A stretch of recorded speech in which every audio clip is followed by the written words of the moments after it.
Sweet dreams are made of this.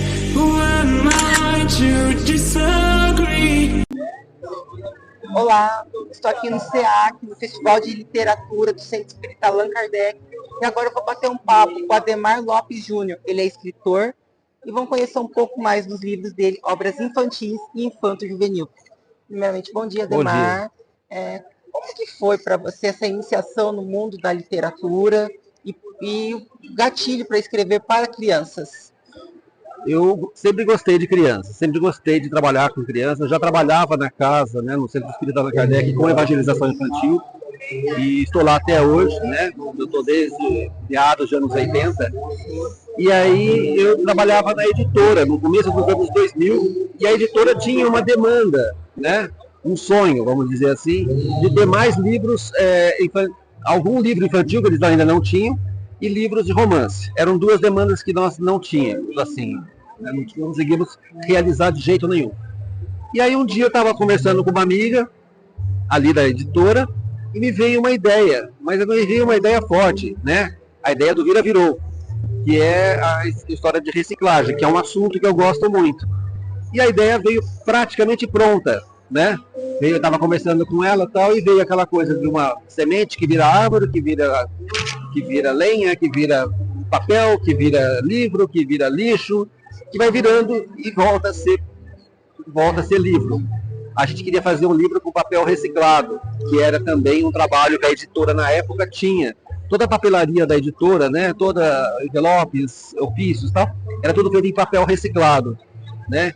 Que era uma moda na época das empresas fazerem, né?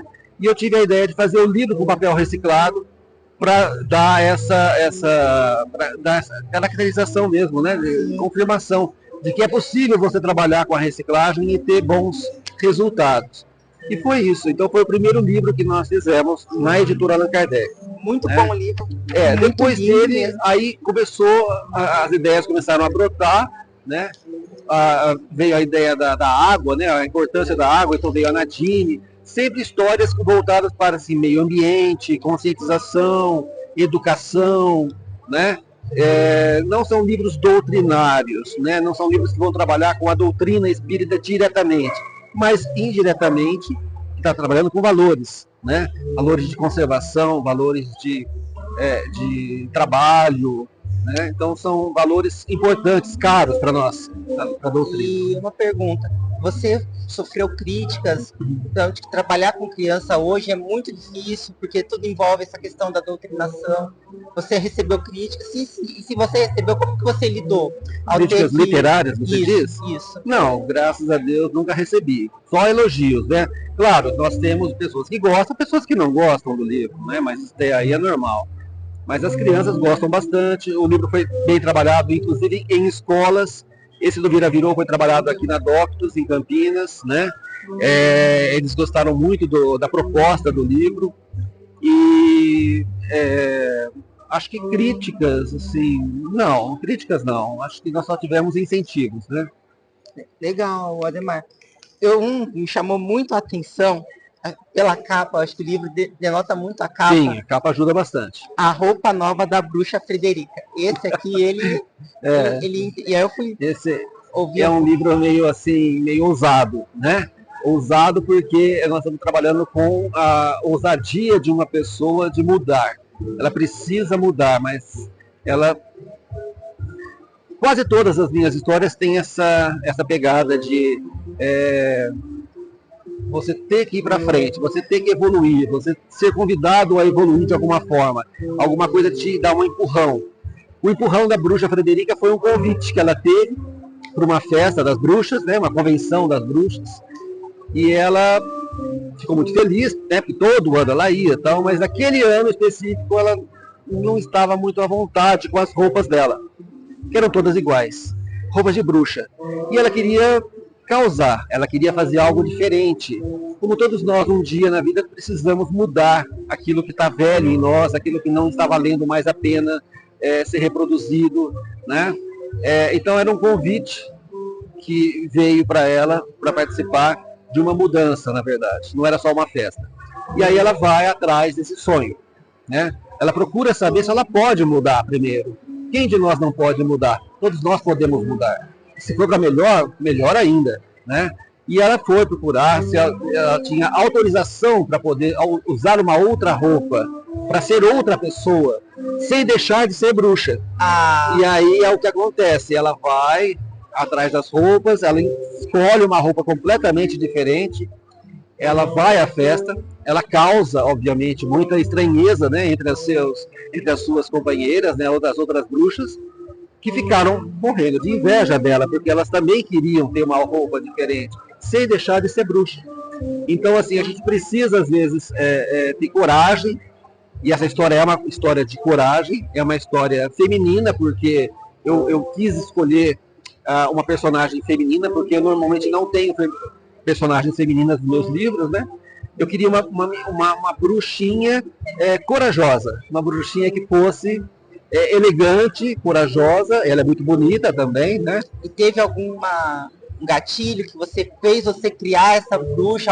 Alguém que você viu, alguma coisa que você ouviu, que fez você... A gente, o tempo todo, a pessoa que escreve, o tempo todo ela está sendo estimulada, né? Por amigos, por amigas, por histórias que a gente lê.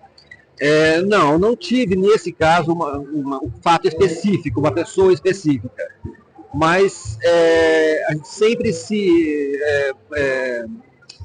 estimula, né, em convivência com as pessoas que vieram antes de nós, né? Na casa onde eu estou, as mulheres são muito fortes. Então a casa foi presidida por 3 mulheres, né? Já 4 mulheres, elas já estiveram na frente da casa, da presidência, e algumas até já se foram, né? Já faleceram, já desencarnaram, mas todas elas foram mulheres de coragem, né? Então esse estímulo, talvez eu possa dizer, né, me ajudou a escrever a história da bruxinha, que é uma história de mulheres com força, mulheres que trazem uma mudança na sociedade positiva. Não é uma história de futilidade, não é uma futilidade de querer se vestir melhor ou diferente das outras simplesmente. É de poder ser ela mesma, né? Continuar com seus valores, mas de uma forma mais moderna. Um momento de evolução que eu achei muito interessante é esse aqui, Cansei. Eu vou ler aqui o que foi.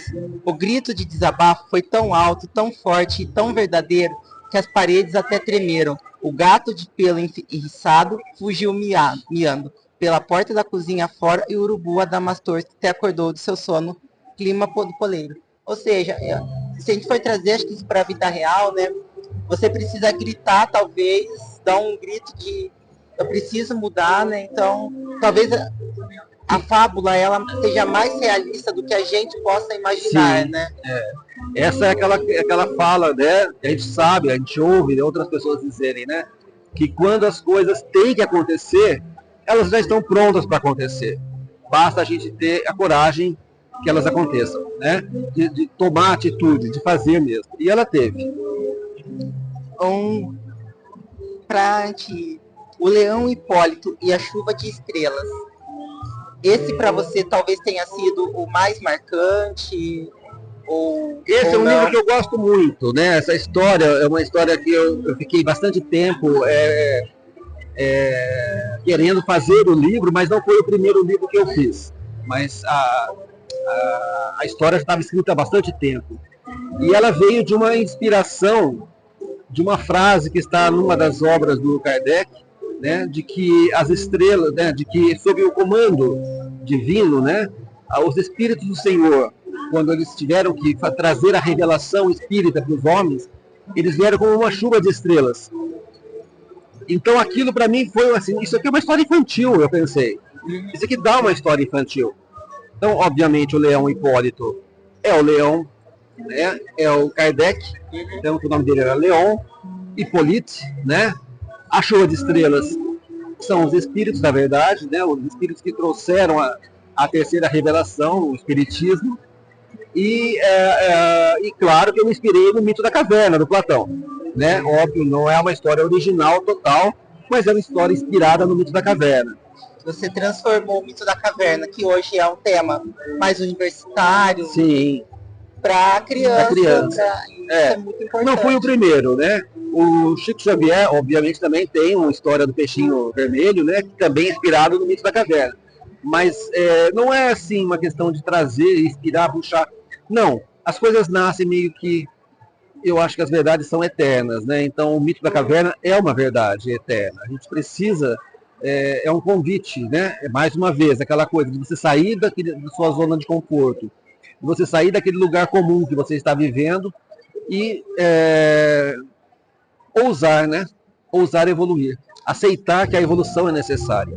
E o leãozinho, ele era diferente, ele precisava de coisas que os leões da turma dele estavam acostumados. Ele não era um leão comum, ele era um leão diferente. Como Kardec, ele era uma pessoa curiosa, ele tinha um senso, né, uma percepção da vida diferente dos homens da época dele. E aí ele traz essa revelação, né, e o leãozinho, ele vai, com a curiosidade dele, tentar levar isso para os seus familiares, seus amigos, né, mas ele sabe que tem o tempo certo de cada um. Então a história como na época de Kardec nem todo mundo aceitou, né? Hoje nem todo mundo aceita, então é uma questão muito pessoal. A evolução é algo muito pessoal. Isso que eu queria entrar com você, essa questão que no começo do Allan Kardec ele era muito negado, ninguém acreditava, e ainda hoje se vê preconceito infelizmente, com religiões que não são tradicionais, como algumas pessoas dizem, né? E quando você para e começa a ler, vê que nada é diferente daquilo que os outros pregam, né? Para você colocar isso no livro, se você tivesse que escrever isso num livro infantil, como você daria uma metáfora, uma fábula? A gente não pode alimentar preconceito, né? Com religiões, com nada. A gente deve evitar de todo jeito. E sendo espírita mais ainda, porque você entende que cada um está num grau de evolução diferente. Não é melhor nem pior, é só diferente. Ele está com um pouco mais de compreensão do que outros, então ele precisa ajudar os outros também a chegarem nesse grau de evolução, né, ou de compreensão da vida. Mas essa compreensão não significa agir todos da mesma forma, né?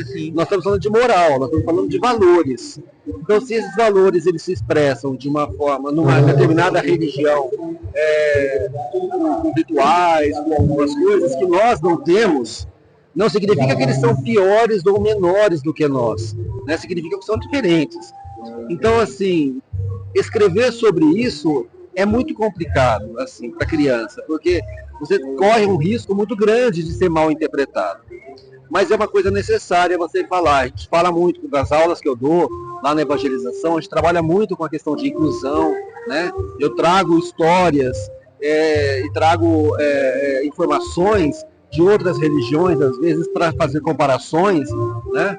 De que não existem assim, grandes diferenças entre nós, né? Existem apenas necessidade de convivência harmônica, né? Eu queria só para a gente encerrar uma frase que marcou a sua vida dentro da literatura, dentro do espiritismo, que você possa deixar até como um aprendizado para as pessoas. É difícil, né? Lembrar de uma frase específica, né? Não sei dizer para você agora uma frase específica, mas eu acho que o espiritismo ele é uma experiência constante. Ele não é uma aceitação e pronto. Você precisa o tempo todo, né, a vida toda, estar em movimento. Então, estar em movimento não significa você estar em viagens, né, para lugares bonitos, necessariamente. Você pode estar em movimento dentro da sua própria casa, mas movimentos com leituras, movimentos com valorização de coisas diferentes que você não conhecia, né?